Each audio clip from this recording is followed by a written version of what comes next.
મારે મમ્મા ડેડી સામે બોલાઈ જાય છે તો મારે શું કરવું? પછી પાછું વાળી લેવાનું કે ના મમ્મા તમે શું કામ કીધું, સારું હું કરીશ.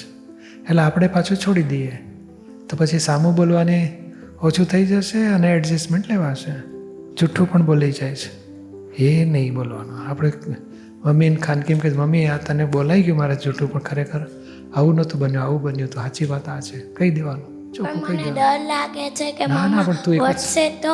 નહીં એક વખત કહી તો જો, મમ્મી તો ઉલટાનું સારું કર, ફરી ના કરીશ. હા બોલો, ઉલટાનું માફી મળી જશે, માફી એ મળી જશે અને આપણું જૂઠું બોલવાનું છૂટી જશે. એટલે ધીમેથી કહી દેવાનું મમ્મી આવું બન્યું હતું, આ મારાથી બોલાઈ ગયું, ગભરામણથી જૂઠું બોલાય, પણ ખરેખર આવું નહોતું, આવું હતું. સાચું કહી દેવાનું 2-3 વખત, એટલે ધીમે ધીમે આપણને હિંમત આવી જાય કે સાચું બોલવાથી કંઈ ખોટું નુકસાન થતું નથી અને આપણા કચરા કપાઈ જાય છે.